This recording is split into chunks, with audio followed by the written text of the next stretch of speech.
नमस्कार मेरे प्यारे बच्चों। एक बार फिर से आपका एमबी क्लासेस में स्वागत है। जैसे कि आप लोगों को पता है, हम चैप्टर नंबर 2 कर रहे हैं। ठीक है, तो आज हम अपना नेक्स्ट टॉपिक लेके आए हैं जो कि बहुत ज्यादा इंपॉर्टेंट है। यहाँ से एमसीक्यू में एक क्वेश्चन तो पक्का आता है इस चैप्टर से। ठीक है, तो टॉपिक का नाम है geometrical meaning of zeros of the polynomial. ठीक है, तो आइए अब हम इस वाले टॉपिक को एक बार अच्छे से समझ लेते हैं। Geometrical meaning of zeros of the polynomial. जैसे कोई पॉलिनोमियल है, अगर हम उसका ग्राफ बनाते हैं तो जो भी हमने ग्राफ बनाया उसको बोलते हैं ज्योमेट्रिक, उसको बोलते हैं ज्योमेट्रिकल। ठीक है, जो भी हमने ग्राफ पेपर पे उसका ग्राफ ड्रॉ किया, कोई भी पॉलिनोमियल है।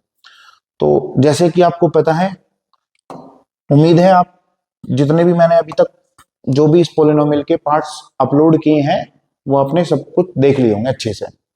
तो आइए, जैसे मैंने आपको बताया था कि ए एक्स प्लस बी, ये जो है ये आपका कैसा पॉलिनोमियल है? लीनियर। ये आपका पॉलिनोमियल है और ये कैसा पॉलिनोमियल है? Linear polynomial. ये आपका लीनियर पॉलिनोमियल है। लीनियर पॉलिनोमियल क्यों है? क्योंकि जो इसकी डिग्री है, जो इसकी हाईएस्ट पावर है, वो कितनी है? 1। जब भी लीनियर पॉलिनोमियल हो तो लीनियर पॉलिनोमियल का जब भी हम ग्राफ ड्रॉ करेंगे वो हमेशा स्ट्रेट लाइन आएगा, स्ट्रेट लाइन, एक सीधी लाइन आएगी। तो इसका जब हम ग्राफ बनाएंगे लीनियर पॉलिनोमियल का, अगर हम ग्राफ बनाते हैं, लीनियर पॉलिनोमियल का ग्राफ बनाते हैं तो वो ग्राफ हमेशा एक स्ट्रेट लाइन होता है, स्ट्रेट लाइन होता है। इसमें जो है किसी को कोई दिक्कत नहीं होनी चाहिए, क्योंकि हमने 9th क्लास में भी पढ़ रखा है। और अब हम अगला एक चैप्टर पढ़ेंगे, चैप्टर नंबर 3। तो उसमें मैं आपको ग्राफ ड्रॉ करने बताऊंगा। तो उसमें मैं आपको बता दूंगा कि कोई भी पॉलिनोमियल है उसका ग्राफ हम कैसे ड्रॉ कर सकते हैं। ठीक है, तो पहले इस वाले चैप्टर में बस अभी हमें इतनी बात याद रखनी है कि अगर अगर कोई लीनियर पॉलिनोमियल है, लीनियर पॉलिनोमियल जिसकी डिग्री 1 हो, उसका जो ग्राफ बनता है उसका ग्राफ हमेशा स्ट्रेट लाइन बनता है। पहली चीज जो हमें एकदम अच्छे से समझ में आ जानी चाहिए, जिसको हमें थोड़ा सा याद रखना है, फिलहाल याद रखना है। ठीक है, अब जैसे कि हम बात करते हैं क्वाड्रेटिक पॉलिनोमियल, जो कि मैंने लास्ट क्लास में ही बताया था कि सबसे ज्यादा इंपॉर्टेंट यही है। A x square plus b x plus c, ये आपका कैसा पॉलिनोमियल है? ये आपका क्वाड्रेटिक पॉलिनोमियल है। ये आपका कैसा पॉलिनोमियल है? Quadratic polynomial. अब क्वाड्रेटिक पॉलिनोमियल ये क्यों है? क्वाड्रेटिक पॉलिनोमियल ये क्यों है? क्योंकि इसकी जो हाईएस्ट पावर है, वो इसकी जो हाईएस्ट पावर है वो कितनी है? हाईएस्ट पावर इसकी 2 है। तो सबसे पहला क्वेश्चन हमारे बोर्ड में बनता है कि किसी भी क्वाड्रेटिक पॉलिनोमियल का ग्राफ, इनमें से 4 ऑप्शन आएंगे, इनमें से कौन सा हो सकता है? ऑप्शन आएगा स्ट्रेट लाइन, वो तो हो नहीं सकता क्योंकि स्ट्रेट लाइन तो हमेशा लीनियर पॉलिनोमियल का ग्राफ बनता है। ऑप्शन आएगा सर्कल, सर्कल भी नहीं हो सकता। ठीक है, और ऑप्शन आएगा इलिप्स, इलिप्स भी नहीं हो सकता। और एक ऑप्शन आएगा पैराबोला। तो स्ट्रेट जो क्वाड्रेटिक पॉलिनोमियल होगी, इस क्वाड्रेटिक पॉलिनोमियल का जब भी हम ग्राफ ड्रॉ करेंगे तो ग्राफ का नाम होगा पैराबोला, ग्राफ का नाम होगा पैराबोला। ये सबसे इंपॉर्टेंट क्वेश्चन है कि क्वाड्रेटिक पॉलिनोमियल का जो ग्राफ बनता है वो कैसे बनता है? वो पैराबोला बनता है। अब पैराबोला क्या होता है एक बार ये भी समझ लो। ठीक है, देखो पैराबोला आपके वैसे तो 4 टाइप के पैराबोला होते हैं।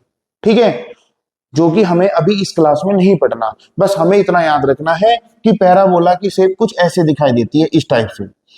ठीक है, इस टाइप से पैराबोला की शेप दिखाई देती है, इस टाइप से। ये होते हैं पैराबोला, इस टाइप से शेप दिखाई देगी। जैसे ये वाला पैराबोला हो गया, इसका नाम हो गया अपवर्ड पैराबोला। ये वाला जो पैराबोला है इसका नाम होगा डाउनवर्ड पैराबोला। इसका नाम हो गया राइट पैराबोला, इसका नाम हो गया लेफ्ट पैराबोला। ठीक है, लेकिन अभी हमें ना तो इससे कोई मतलब है ना इससे कोई मतलब है, बस हमें इससे मतलब है कि अपवर्ड पैराबोला और डाउनवर्ड पैराबोला बस ये बनते कैसे हैं उसे हमें कोई मतलब नहीं है। बस एक बात जो हमें याद रखनी है कि अगर क्वाड्रेटिक पोलिनोमियल है, उस क्वाड्रेटिक पोलिनोमियल का जो ग्राफ बनता है वो कैसा बनता है, वो पैराबोला बनता है। पैराबोला की कुछ शक्ल ऐसी होती है, ऐसा दिखने में ऐसा होता है वो पैराबोला। ये ऊपर की तरफ है तो अपवर्ड पैराबोला, अगर ये नीचे की तरफ है तो डाउनवर्ड पैराबोला होगा।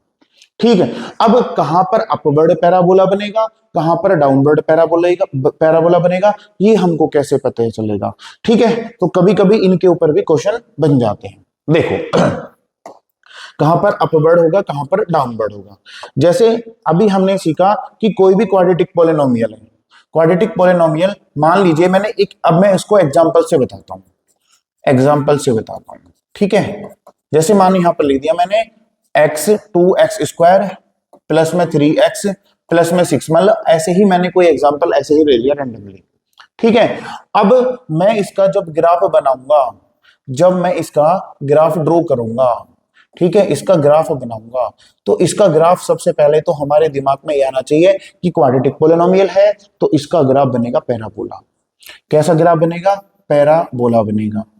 अब पैराबोला में भी कौन सा, अपवर्ड या डाउनवर्ड, बस वो लेफ्ट राइट वाले अभी हमें नहीं पढ़ने, अपवर्ड बनेगा या डाउनवर्ड बनेगा ये हमें समझना है। तो देखिए इसमें हमें यहाँ पर ये ध्यान देना है कि जब भी स्टैंडर्ड इक्वेशन, देखो स्टैंडर्ड इक्वेशन क्या होती है, जर्नल इक्वेशन, किसी भी क्वाड्रेटिक इक्वेशन की स्टैंडर्ड इक्वेशन होती है general ax square plus bx और प्लस c, ये आपकी क्वाड्रेटिक पोलिनोमियल है। और जो x स्क्वायर के साथ होता है उसको हम क्या बोलते हैं a, और जो x के साथ होता है उसको हम क्या बोलते हैं b, और जिसमें x और x वगैरह कुछ होता नहीं हो उसको बोलते हैं c। तो यहाँ पर देखो a की वैल्यू तो ये होगी 2 क्योंकि x स्क्वायर के साथ है, तो यहाँ पर देखो मैं a की वैल्यू क्या होगी 2, और जो x के साथ है उसको हम क्या बोलेंगे b, तो यहाँ पर b की वैल्यू क्या होगी, b की वैल्यू होगी 3, और जिसके साथ कुछ नहीं है वो हो गया c, तो यहाँ पर c की वैल्यू कितनी होगी, c की वैल्यू होगी 6। अब अगर आपका ये जो a है, अगर ये जो a है, अगर आपका ये a पॉजिटिव है, अगर a की वैल्यू कैसी है, पॉजिटिव, a की वैल्यू कैसी है, पॉजिटिव, और हम इसको ये भी कह सकते हैं कि a की वैल्यू ग्रेटर देन 0, 0 से बड़ी है। ठीक है, ये दोनों एक ही बात है, a की वैल्यू पॉजिटिव या a की वैल्यू 0 से बड़ी। तो इस केस में जो पैराबोला बनता है वो अपवर्ड पैराबोला बनता है। इस केस में जो पैराबोला बनता है, अगर इफ a इज पॉजिटिव तो इसमें अपवर्ड पैराबोला बनेगा, अपवर्ड पैराबोला बनेगा।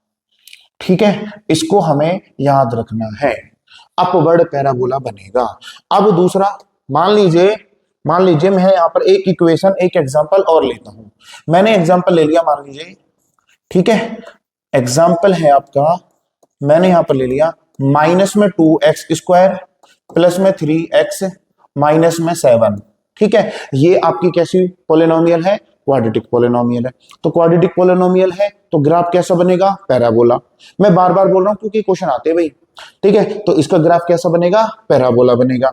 अच्छा, अगर ये पैराबोला बनेगा तो आप इस यहां एक बात नोट करने की है कि यहां पर जो a की वैल्यू है कंपेयर करोगे, ठीक है, स्टैंडर्ड इक्वेशन से कंपेयर करोगे ना आप, ax स्क्वायर प्लस bx और प्लस c, तो यहाँ x स्क्वायर के साथ a, यहाँ x स्क्वायर के साथ क्या है, -2, तो a की वैल्यू यहाँ पर क्या दिखाई दी आपको, -2, b की वैल्यू यहाँ पर क्या दिखाई दी आपको 3, और c की वैल्यू आपको क्या दिखाई दी, -7। तो यहां पर आप देखो a की वैल्यू को ही ध्यान देना है, a की वैल्यू यहां पर कैसी दिखाई दे रही है, a की वैल्यू नेगेटिव दिखाई दे रही है, a की वैल्यू कैसी है, नेगेटिव। और हम ये कह सकते हैं a की वैल्यू लेस देन 0, a की वैल्यू 0 से छोटी है। अगर a की वैल्यू नेगेटिव हो या a की वैल्यू 0 से छोटी है, दोनों एक ही बात है। इस केस में जो पैराबोला बनता है वो डाउनवर्ड पैराबोला बनता है। कैसा पैराबोला बनेगा, इस केस में बनेगा डाउनवर्ड पैराबोला। इस केस में जो पैराबोला बनेगा डाउनवर्ड पैराबोला, डाउनवर्ड पैराबोला, इसको हमें याद रखना है। तो अब हम एक बात समझ चुके हैं, अगर कोई लीनियर पोलिनोमियल है तो लीनियर पोलिनोमियल का जो ग्राफ बनता है वो हमेशा एक स्ट्रेट लाइन बनता है। अगर कोई पोलिनोमियल है वो क्वाड्रेटिक है और क्वाड्रेटिक पोलिनोमियल का जो ग्राफ बनता है वो बनता है आपका पैराबोला। अब अगर क्वाड्रेटिक पॉलिनोमियल को स्टैंडर्ड से कंपेयर करें और ए की वैल्यू निकाले और ए की वैल्यू अगर आपकी पॉजिटिव आती है, एक्स स्क्वायर का कोफिशिएंट होता है ए, ठीक है, एक्स स्क्वायर के साथ में जो भी है ना उसको कोफिशिएंट बोलेंगे। तो यहाँ पर एक्स स्क्वायर का कोफिशिएंट है ए स्टैंडर्ड में, ठीक है। अगर ये एक्स स्क्वायर का कोफिशिएंट अगर पॉजिटिव है यानी कि ए की वैल्यू पॉजिटिव है तो पैराबोला बनेगा अपवर्ड पैराबोला। अगर एक्स स्क्वायर का कोफिशिएंट नेगेटिव है तो पैराबोला बनेगा डाउनवर्ड पैराबोला। ठीक है, इतनी बात आपको मेरी समझ में आ गई होगी अच्छे से, ठीक है। अब अच्छा, अब आगे बढ़िए, ठीक है। अब मैं यहां पर आपको बता देता हूं एक दो बातें और, ठीक है भाई, ये तो आप समझ चुके हो अच्छे से, ठीक है। अब मान लीजिए मैंने कोई ग्राफ बनाया, ठीक है, मैंने कोई यहां पर ग्राफ बनाया, ऐसे ग्राफ बनाया, ठीक है, ऐसे ग्राफ बनाया, ठीक। ये आपकी होगी वाई एक्सिस, ये होगी वाई डैश, ये होगी एक्स, ये होगी एक्स डैश, ये होगी एक्स एक्सिस। जब मैं इसको ग्राफ बनाऊंगा और सपोज करो आपका ग्राफ ये बन गया, आपका ग्राफ ये बन गया, कैसी शेप दिखाई दे रही है, पैराबोला की। इसका मतलब ये किसकी, कौन सा पॉलिनोमियल होना चाहिए, ये ग्राफ जो है किस पॉलिनोमियल का है, ये ग्राफ आपका क्वाड्रेटिक पॉलिनोमियल का है। तो यहाँ पर ये जो है अगर ऑप्शन में आ गया कि बताओ ये जो ग्राफ है ये किस पॉलिनोमियल का है, तो आंसर हमें लगाना है ये ग्राफ है क्वाड्रेटिक पॉलिनोमियल का, ठीक है, क्वाड्रेटिक पॉलिनोमियल का, पॉलिनोमियल का। अब इसमें आ गया कि ये बताओ इस केस में ए की वैल्यू पॉजिटिव रहने वाली है या नेगेटिव रहने वाली है। तो आप देखो ये अपवर्ड पैराबोला है, तो इस केस में जो ए की वैल्यू है वो पॉजिटिव रहने वाली है। कैसी रहने वाली है, पॉजिटिव रहने वाली है, ठीक है। इस केस में ए की वैल्यू पॉजिटिव रहने वाली है। दूसरे नंबर पे हम बात कर रहे थे जीरोस का, हमने बात करी थी ज्योमेट्रिकल मीनिंग ऑफ जीरोस। तो अगर आपका ये क्वाड्रेटिक पॉलिनोमियल है तो ये पक्का एक्स एक्सिस को 2 पॉइंट पे कट करेगा। अगर क्वाड्रेटिक पॉलिनोमियल है उसका हम ग्राफ बनाते हैं और क्वाड्रेटिक पॉलिनोमियल का ग्राफ बनता है पैराबोला, और जो पैराबोला है वो क्या करता है, एक्स एक्सिस को 2 पॉइंट पर इंटरसेक्ट करेगा ही करेगा, ठीक है। हालांकि कई कंडीशन होती है, हो सकता है टच भी कर जाए, लेकिन अभी यहाँ पर क्या है, यहाँ पर ये कट कर रहा है। तो ये जो जहां पर भी ये क्या कर रहा है, इंटरसेक्ट कर रहा है, ये जो पैराबोला है जहां पर भी एक्स एक्सिस को इंटरसेक्ट कर रहा है, ये जो एक्स एक्सिस के इंटरसेक्टिंग पॉइंट है इन्हीं को जीरोस बोलेंगे।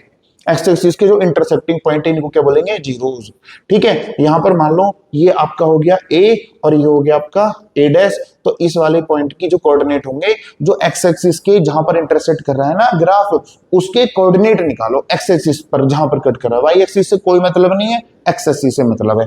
तो यहाँ पर जो है इसके कोऑर्डिनेट हो गए एक्स की वैल्यू ए और वाई की वैल्यू 0। इस केस में एक्स की सॉरी ये हो गया ए डैश, उधर जो है उधर आपका इसको हम मान लेते हैं ए है, तो इसका जो कोऑर्डिनेट हो गया ये हो गया आपका x की वैल्यू a और y की वैल्यू 0। तो इसकी जो है इसकी कितनी जीरोस निकल के आएंगी, 2 जीरोस निकल के आएंगी, क्योंकि ये x एक्सिस को 2 पॉइंट पर इंटरसेक्ट करेगा, तो 2 पॉइंट पर इंटरसेक्ट करेगा, तो इसलिए इसकी कितनी जीरोस आएंगी, 2 जीरोस। तो इसकी जो जीरोस आएंगी वो आपकी कितनी जीरोस आएंगी, 2 जीरोस आएंगी, 2 जीरोस आएंगी, ठीक है। आप मेरी बात समझ रहे होंगे, ठीक है। अब आइए जो मैंने अच्छे से नोट करके सारी चीजें रख रखी है उनको मैं आपको समझा देता हूं, ठीक है। जैसे मैंने यहां से बात करते हैं, ये हो गया ये वाला, ठीक है। जैसे geometrical meaning of zeros of the polynomial, अगर कोई पॉलिनोमियल लीनियर है, zeros of the linear polynomial, अगर कोई पॉलिनोमियल है अगर वो लीनियर है जिसकी पावर 1 होती है, ये हो गया लीनियर पॉलिनोमियल। तो इसका ग्राफ कैसा बनता है, हमेशा स्ट्रेट लाइन ग्राफ बनता है, ठीक है। तो हमने इसका ग्राफ ड्रॉ किया तो हमेशा स्ट्रेट लाइन ग्राफ बनेगा, ठीक है। तो यहां पर जो है अब ये एक्स एक्सिस को कहां कट कर रहा है, इस एक्स एक्सिस को 0 पे कट कर रहा है, तो इट्स जीरोस इज 0, तो इसकी जो जीरोस होगी ना वो होगी 0। अब जीरोस तो मैंने लास्ट क्लास में आपको बताई है, प्लीज उस वाली वीडियो को देखो और आप समझ जाओगे जीरोस क्या होती है, ठीक है। अब ऐसे ही यहाँ पर ये जो है ये ग्राफ बना दिया, ये भी एक लीनियर पॉलिनोमियल है। कैसे पता चलेगा लीनियर पॉलिनोमियल है, क्योंकि स्ट्रेट लाइन बन रहा है। अगर स्ट्रेट लाइन बन रहा है तो समझ जाओ लीनियर पॉलिनोमियल है। और ये एक्स एक्सिस को कहां इंटरसेक्ट कर रहा है, ये 1 पर इंटरसेक्ट कर रहा है, तो इसकी पॉलिनोमियल की जो जीरोस होगी वो कितनी होगी, 1 होगी। ये मैंने आपको बता दिया। अगर zeros of the quadratic polynomial, अगर कोई क्वाड्रेटिक पॉलिनोमियल है, उस क्वाड्रेटिक पॉलिनोमियल का जो ग्राफ बनता है वो हमेशा पैराबोला बनता है। तो यहां पर ये कैसा बन गया, पैराबोला। पैराबोला ये हो गया, ठीक है। अब जहां पर ये एक्स एक्सिस को कट करेगा पैराबोला, वो उसके कोऑर्डिनेट जो होंगे वो जीरोस कहलाएंगे। तो यहां पर इसके कोऑर्डिनेट, ये क्या है, इसके कोऑर्डिनेट हो गए a,0, इसके कोऑर्डिनेट हो गए a',0। तो यानी कि 2 पॉइंट पर इंटरसेक्ट कर रहा है ये किसको, एक्स एक्सिस को। तो इसकी जो जीरोस होंगी वो होंगी 2 जीरोस होंगी, ठीक है। आप समझ गए होंगे मेरी बातों को, ठीक है। ये मैंने तो आपको समझाया ही था। अब यहां पर आ जाइए, ठीक है, यहां पर आ जाइए। अब ये बहुत थोड़ी सी इस वाली स्लाइड को अच्छे से समझना है, इस ये वाली और इससे अगले वाली को देखो। कंसीडर, अब ये आपको पता है कि अगर हम एक क्वाड्रेटिक पॉलिनोमियल लेते हैं, क्वाड्रेटिक पॉलिनोमियल का ग्राफ बनता है पैराबोला। तो ये हमने क्वाड्रेटिक पॉलिनोमियल ले लिया, इसका ग्राफ कैसा बनेगा, पैराबोला। अब पैराबोला में अभी जो हमें पढ़ना है वो 2 ही पैराबोला पढ़ने, अपवर्ड और डाउनवर्ड, बस, इसके अलावा कुछ नहीं। तो यहाँ पर हमें अपवर्ड पैराबोला मिल गया और यहाँ पर मिल गया हमें डाउनवर्ड पैराबोला। कहाँ अपवर्ड बनेगा, कहाँ डाउनवर्ड बनेगा, वो मैंने आपको बता दिया, एक की वैल्यू के ऊपर डिपेंड करेगा, ठीक है। एक की वैल्यू का मतलब हो गया कि coefficient of x square, x square का कोफिशिएंट पॉजिटिव है तो अपवर्ड पैराबोला, अगर एक्स स्क्वायर का कोफिशिएंट नेगेटिव है तो डाउनवर्ड पैराबोला, ठीक है। तो देखो ये अपवर्ड पैराबोला बन रहा है, ऊपर की तरफ बन रहा है, ठीक है, इसकी शक्ल ऐसे है ऊपर की तरफ। तो यानी कि फॉर अपवर्ड पैराबोला, अगर यहाँ पर ए की वैल्यू पॉजिटिव है, पॉजिटिव का मतलब ए की वैल्यू 0 से बड़ी है, इस केस में देखो एक्स स्क्वायर का कोफिशिएंट कितना है, 1 है, ठीक है, 1 है, इसका मतलब पॉजिटिव हुआ, तो इसका मतलब ये यहाँ पर जो है ये पैराबोला बनेगा तुम्हारा अपवर्ड पैराबोला, ठीक है। अब ऐसे यहाँ पर ये किसकी तरफ बन रहा है, ये नीचे की तरफ बन रहा है, इसकी जो शक्ल है वो नीचे की तरफ है, ठीक है, ये हो गया डाउनवर्ड पैराबोला। और डाउनवर्ड पैराबोला में ए की वैल्यू नेगेटिव होनी चाहिए, ठीक है। जैसे यहाँ देखो इस वाली इक्वेशन को मैंने जो है, यहाँ देखो एक्स स्क्वायर का कोफिशिएंट देखो, एक्स स्क्वायर का कोफिशिएंट, यहाँ पर एक्स स्क्वायर का कोफिशिएंट देखो, तो यहाँ पर एक्स स्क्वायर का कोफिशिएंट कितना है, -1 है। एक्स स्क्वायर का कोफिशिएंट कैसा है, नेगेटिव है, नेगेटिव है, ठीक है। ए की वैल्यू नेगेटिव, एक्स स्क्वायर के कोफिशिएंट को ही तो हम ए बोलते हैं, तो ए की वैल्यू नेगेटिव या ए की वैल्यू <0, तो हम यहाँ पर क्या बोलेंगे, इसका जो ग्राफ बनेगा पैराबोला बनेगा। लेकिन पैराबोला में भी कैसा बनेगा, डाउनवर्ड पैराबोला। भाई पैराबोला में बहुत सारी चीजें समझने के लिए, ठीक है, वो 11th क्लास में आप सीखोगे अच्छे से, ठीक है। अब यहां पर देखो ये बहुत ज्यादा इंपॉर्टेंट है। सबसे पहली बात ये जो है ना, इस पे ध्यान देना, zeros of the polynomial is coordinate. अच्छा, किसी भी पॉलिनोमियल की जो जीरोस है वो क्या होती है, वो होती है जब हमने किसी का ग्राफ बनाया, किसी भी पॉलिनोमियल का ग्राफ बनाया और वो एक्स एक्सिस को जहां पर कट करेगा, जहां पर इंटरसेक्ट करेगा, वो जो ग्राफ है उस ग्राफ के जो कोऑर्डिनेट है, ठीक है, एक्स एक्सिस पर कोऑर्डिनेट देख रहे हैं, वाई एक्सिस से कोई मतलब, वाई एक्सिस पर 70 बार काटे उससे हमें कोई दिक्कत नहीं, बस एक्स एक्सिस पर कितनी बार कट कर रहा है और वहां पर उसके कोऑर्डिनेट जो है उनको हम क्या बोलते हैं, जीरोस बोलते हैं, ठीक है। तो zeros of the polynomial, zeros of the polynomial is क्या है, कोऑर्डिनेट ऑफ एक्स एक्सिस, यानी कि एक्स एक्सिस के कोऑर्डिनेट को ही हम बोलते हैं जीरोस ऑफ द पॉलिनोमियल, ठीक है। देखो the graph of linear polynomial, अगर लीनियर पॉलिनोमियल है और उसका हमने ग्राफ बनाया, उसका ग्राफ बनाया तो क्रॉसिस एक्स एक्सिस, वो एक्स एक्सिस को एक पॉइंट पर इंटरसेक्ट करेगा, एक पॉइंट पर ही क्या करता है, वो क्रॉस करता है, कट करता है। तो इसलिए उसकी कितनी जीरोस हो जाती है, एक जीरोस हो जाती है। ये अभी आपने देखा है, देखो यहाँ पर, ठीक है, ये स्ट्रेट लाइन बनेगा, इसने एक्स एक्सिस को एक पॉइंट पर, ये स्ट्रेट लाइन, इसने इस एक्स एक्सिस को, ये वाई एक्सिस है, इससे मतलब नहीं है, ये कितनी बार कट रहा है, ये इस एक्स एक्सिस को एक पॉइंट पर कट कर रहा है, तो इसकी एक जीरोस आएगी, ठीक है। तो यहाँ पर इन बातों को याद रखना है आपको। तो यहां पर क्या हो गया कि the graph of the linear polynomial, जो लीनियर पॉलिनोमियल होता है वो क्या करता है, वो एक्स एक्सिस को एक पॉइंट पर इंटरसेक्ट करता है, इसलिए इसकी जीरोस कितनी होगी, 1 जीरोस होगी, ठीक है। अब graph of the quadratic polynomial, अगर कोई क्वाड्रेटिक पॉलिनोमियल तो उसका ग्राफ कैसे बनेगा, पैराबोला, और पैराबोला एक्स एक्सिस को कितने पॉइंट पर कट करेगा, 2 पॉइंट पर, या तो कट करेगा या टच करेगा, टच करेगा तो भी और कट करेगा तो भी, ठीक है। हो सकता है ऐसे भी हो जाए, ऐसे भी हो जाए, ठीक है, ऐसे भी हो जाए, ठीक है। तो ये इसको टच करना है, ठीक है। तो यहां भी इसकी जीरोस, ये जो ना, जो एक्स एक्सिस को टच कर रहा है ना, ये इसकी जीरोस मानी जाएगी, या तो कट करे या टच करे, ठीक है। समझ में आ रही होगी मेरी बात, ठीक है। अब देखो यहां से आगे की बात। जैसे मैं बात करूं, graph of the quadratic polynomial crosses x axis at 2 point, यानी कि जो क्वाड्रेटिक पॉलिनोमियल है उसका ग्राफ एक्स एक्सिस को 2 पॉइंट पर जो है इंटरसेक्ट कर रहा है, तो जहां पर इंटरसेक्ट करेगा उसके कोऑर्डिनेट निकाल लो, वो कोऑर्डिनेट जो होंगे वो उस क्वाड्रेटिक पॉलिनोमियल की जीरोस कहलाएंगे, ठीक है। सिमिलरली अगर 3 पॉइंट पे क्यूबिक पॉलिनोमियल है, तो उसका जो ग्राफ होगा वो एक्स एक्सिस को 3 पॉइंट पर इंटरसेक्ट करेगा, और जो 3 पॉइंट के जहां पर हम 3 पॉइंट को इंटरसेक्ट कर रहा है उसके हमें कोऑर्डिनेट निकाल लेने हैं, वो जो कोऑर्डिनेट होंगे वो उसकी जीरोस कहलाएंगे। ऐसे ही अगर सेम है, अब समझ जाओ आप, मान लो x की पावर 4 प्लस 3x² ऐसे दे दिया, इक्वल टू में मान लो, मतलब ये दे दिया, ये आपका कैसा पॉलिनोमियल, इसकी हाईएस्ट डिग्री कितनी है 2 है, सॉरी 4 है, इसकी हाईएस्ट डिग्री कितनी है 4, तो ये एक्स एक्सिस को कितने पॉइंट पर कट करेगा, ये 4 पॉइंट पर कट करेगा, तो इसकी जीरोस कितनी आएंगी, 4 जीरोस आएंगी। ठीक है, मान लो मैंने दे दिया x की वैल्यू 10 प्लस में x की वैल्यू 4 और प्लस में 3a दे दिया, तो इसकी हाईएस्ट पावर कितनी है, इसकी हाईएस्ट पावर है 10, तो ये एक्स एक्सिस को कितने पॉइंट पर कट करेगा, 10 पॉइंट पर कट करेगा, तो इसकी जीरोस होगी 10। अब समझ लो, जितनी जिसकी डिग्री मतलब हाईएस्ट पावर, उतनी ही उस पोलिनोमियल की जीरोस। अगर 1 डिग्री है तो 1 जीरोस, 2 डिग्री है 2 जीरोस, 3 डिग्री है 3 जीरोस, 15 डिग्री है 15 जीरोस। जितनी हाईएस्ट पावर उतनी ही क्या होती है, उस पोलिनोमियल की जीरोस होती हैं। इस वाले पॉइंट को भी बहुत अच्छे से आप जो है ध्यान रखना है। ठीक है, वही लिख रखा है, graph of nth degree polynomial, किसी पोलिनोमियल की डिग्री है n, तो वो एक्स एक्सिस को कितने पॉइंट पर कट करेगा, n पॉइंट पर कट करेगा, तो उसकी जीरोस भी कितनी होंगी, n जीरोस होंगी। ठीक है, अगर आपको मेरा पढ़ाई हुआ अच्छा लग रहा है, ठीक है, आप लोगों को लग रहा है कि मैं आपकी थोड़ी बहुत हेल्प कर पा रहा हूं, मदद कर पा रहा हूं, तो प्लीज इस चैनल को लाइक करो, सब्सक्राइब करो और प्लीज शेयर जरूर करो। ठीक है, ओके, थैंक यू।